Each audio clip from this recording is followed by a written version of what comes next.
Hey guys, what's up? It's me again, the Nocturnal Foodie. Pero this time hindi tungkol sa pagkain ng ating vlog. Kasi mag-unbox tayo ng isang special package galing sa Lazada. I ordered this during the 7/7 sale and nakakuha ako ng voucher. Itong item kasi na to guys is hindi to madalas or hindi siya usually kasama sa sale. Kaya I was so excited dahil yung voucher na ginamit ko during that time na dahil sa partnership nila with Metrobank ay gumana. So huwag na nating patagalin guys kasi excited na rin ako makita ang loob nito. So this will serve as an unboxing video na din to prove to HJC Philippines na walang problema yung item na nakuha natin from them. Pero hopefully okay naman kasi mukhang okay naman yung packaging. Naglagay din sila dito ng konting parang bungko para nga naman hindi mabasag yun. Anyways, let's start unboxing. Gamit tayo ng cutter. Fragile signs pala guys. Making sure that this is obviously a fragile item. So since nabanggit ko na yung HJC Philippines guys, alam ko may idea na kayo kung ano yung i-unbox natin. First, helmet po ito.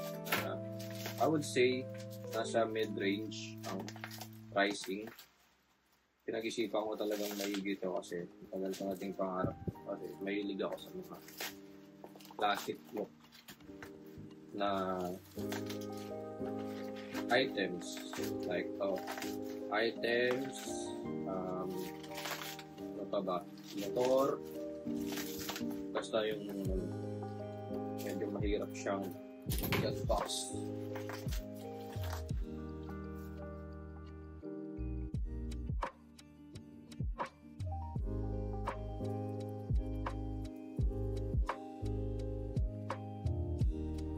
So, ayun guys, medyo natagalan tayong pag-unbox kasi grabe yung packaging ni HJC Philippines. Pero ito na siya guys, from HJC, obviously. So, they're claiming that they're #1 helmet in the world. I wonder why, pero nag-research ako and nakita ko na nag-start sila sa industry noong 1971. Over 50 years na sila. So, ayun. Ito siya. As you can see guys, it's a V31 semi-flat black helmet. I've been waiting for this to restock sa kanilang store guys kasi nagpunta ako sa kanilang flagship store sa Quezon City and then sa Caloocan. Meron silang display doon pero wala sila nung size. Kaya nung nakita ko nga ito sa Lazada tapos nakita ko pa na gumana yung voucher ko.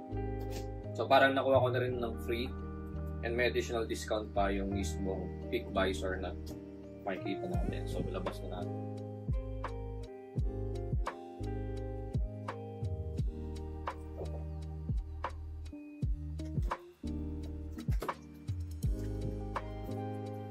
First off, dahil nasa ibabaw siya, i-open na natin ang Peak Visor.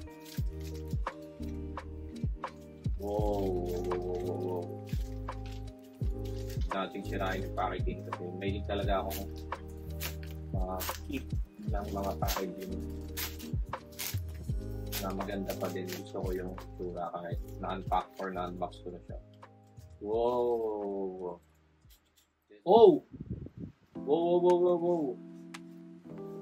I wasn't expecting this to come in a gray packaging or I mean carrying bag, but kasi nakita ko yung iba black but I guess baka sa release sa Philippines gray siya.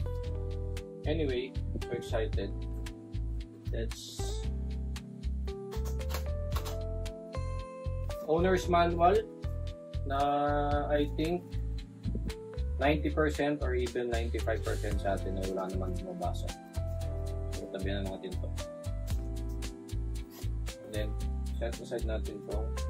Well, actually, patong natin dito yun. helmet para kita sa frame.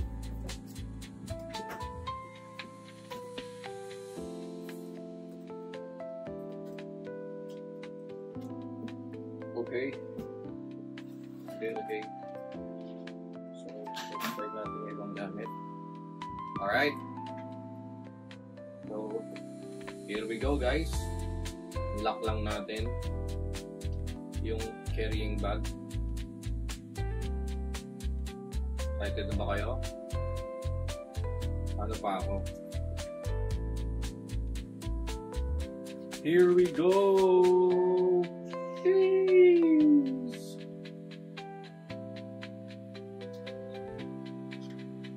OMG!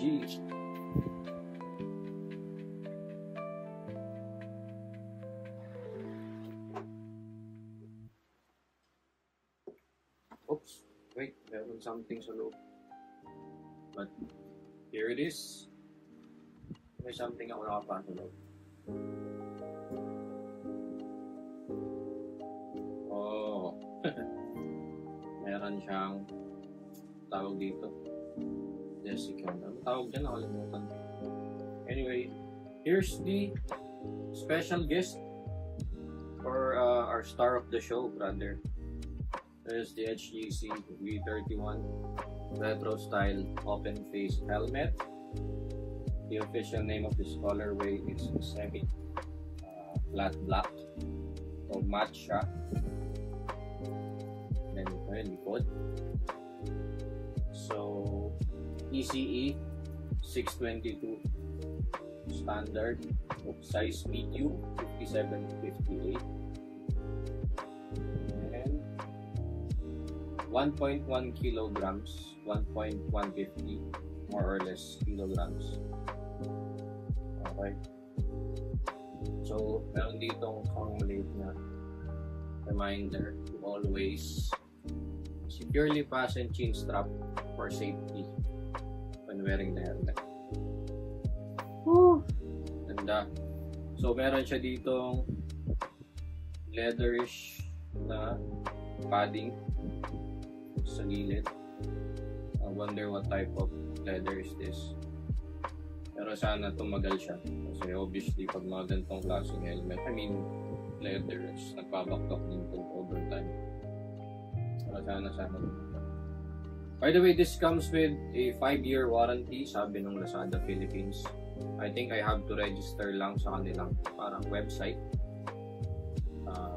Putting in the details ng order. So of course, this is a retro style helmet.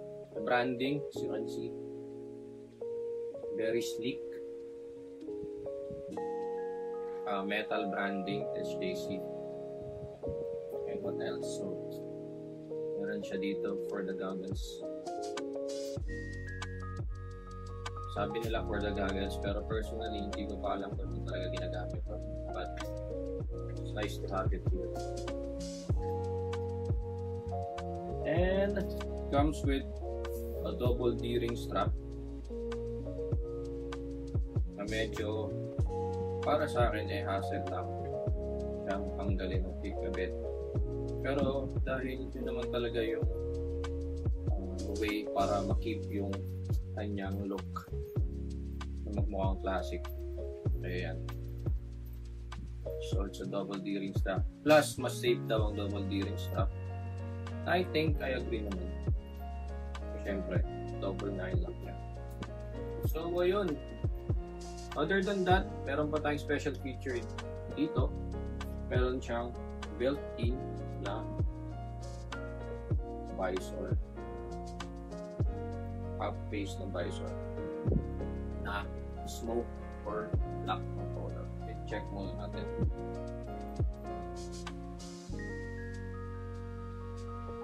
Tanggalin natin yung aking glasses.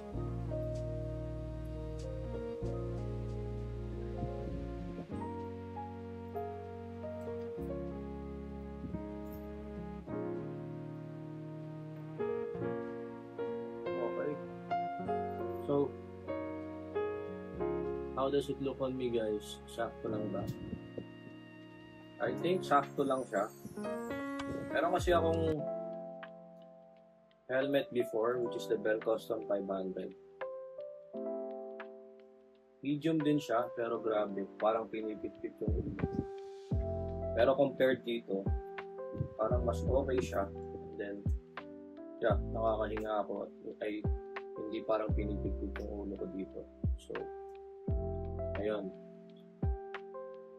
How does it look on you guys? Excited na akong gamitin ko.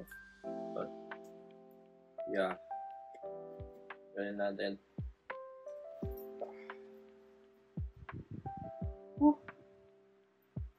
It's comfortable for me compared sa Bell Custom 500 na size medium. But, malalaman lang talaga natin pag ginamit ko na mismo. Tinest ride na natin siya. So, other than that, I think that's it. Oh, by the way, sabi ng mga napamigti sa reviews, kasya din daw dito pag gumamit ka ng glasses. Yan natin. Okay, makakasya naman na. So, obviously, sunglasses will also fit here. Okay siya. Alright. Okay guys, so, yun lang. Thank you for watching this video, of course. And thank you sa pagsama sa akin sa pag-unbox. Ito ang aking one of my dream helmets for my daily drive. SJC V31. For more videos about food, lifestyle, tech, don't forget to like and share this video. Comment na din kayo about your thoughts about this lovely helmet from SJC. Yun lang guys, thanks for watching. Peace.